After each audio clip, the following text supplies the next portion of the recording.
your business and spiritual expert. Today on Divine Wealth TV, we will be talking about how to identify your soul purpose. Now, it seems like such a silly question, but I do get asked this question quite often.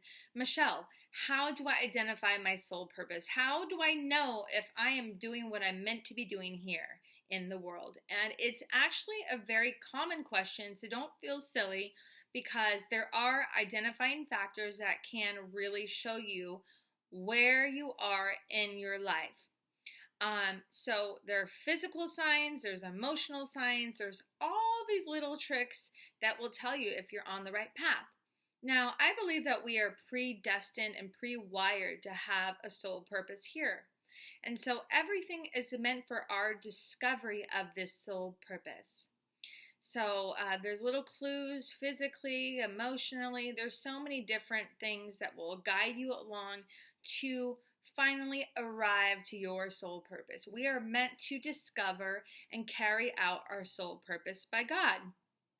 So, what are the signs? What can you look for? Here they are. Number one, the physical signs.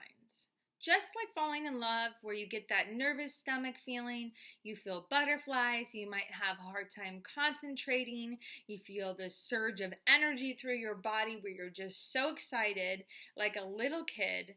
These physical symptoms are the same when you're in your soul purpose.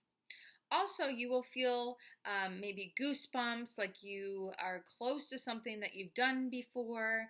You will feel physically excited, like you have Superman energy, energy that you've never felt before. It's interesting because you'll see someone that starts Monday morning to a job, and they will, from the weekend, have had so much energy and excitement, and then they're dragging their feet Monday morning. That is because they're not in their soul purpose, whereas when they were having a good time, they were having all these surge of emotions and energy, and they were connected. So look for the physical symptoms. You're going to feel elated. You're going to feel excited. You're going to feel superhuman, meaning that you can do anything. Your body is going to feel almost like connected in a way. It's going to feel right. You're going to get goosebumps. You're going to physically feel like you are in love. And these are some of your physical symptoms. Number two, you're going to have emotional symptoms. What are these emotional symptoms? Well, for one, you're going to feel extremely happy. Extremely happy, you're going to feel extremely excited. You're going to feel childlike, like a child. You're going to feel creative. You're going to feel curious. You're going to feel almost manic in your thoughts of creation. And that's okay. You're going to feel like there are no barriers. Your negative thinking goes out the window, and you just completely fall into this place of anything is possible.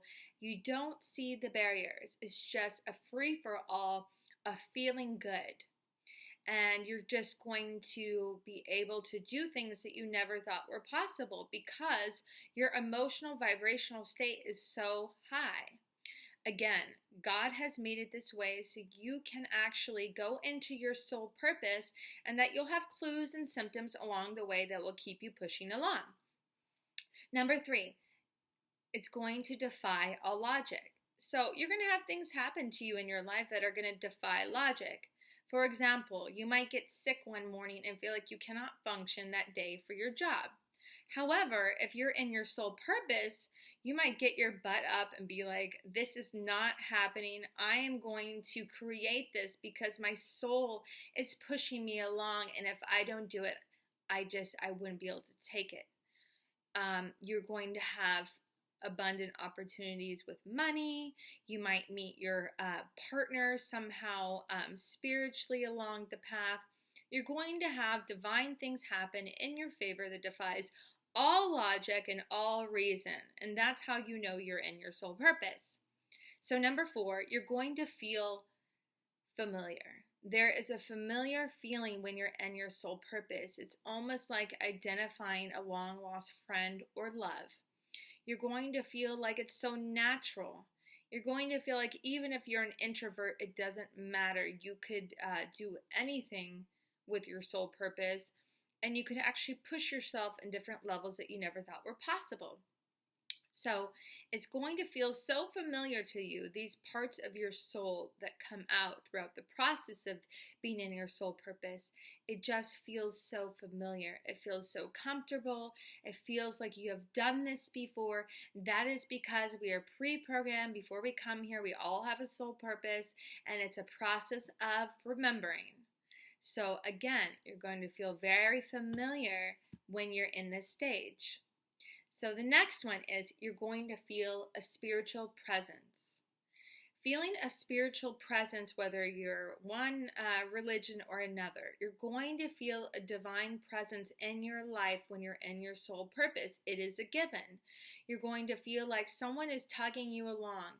Someone is connecting with your soul. You're going to feel like you are at the right place at the right time, and there is some secret cheerleader behind you, truly like just encouraging you and cheering for you. So you're going to feel connected on a spiritual level to a force of nature that you cannot even describe. And it's going to come out in the things that you do during your day, in your body, in your spiritual life. You're going to feel a presence that is so beautiful that it is worth every step of the way. And lastly, of course, financial gain. Financial gain when you're in your soul purpose does happen. However, it is last on the list of indicators of you being in your soul purpose. So you're not going to care about the money value or what the return is. You see a lot of experts and people that have done businesses for a long time, and the money becomes the bottom line. And they lose their spiritual sense. They lose their sense of connection to their soul purpose. And that is usually the time when they should move on and expand into the next level. And so you're going to see that some people are doing jobs because they feel that that's all they need, that they can do, or this is the only financial gain that they can compensate from. So the money gain, I can't even express to you, does not matter when you're in your soul purpose. It happens naturally, but it's last on the list of an indicator that you're in your soul purpose, because the greater good of what you're doing is always going to override an energy piece, which money is just an energy piece, and it is an end result to a greater mission that you have. So I hope all of these tips helps you identify if you are in your soul purpose today, and I hope you enjoyed this video. Make sure to subscribe. Bye.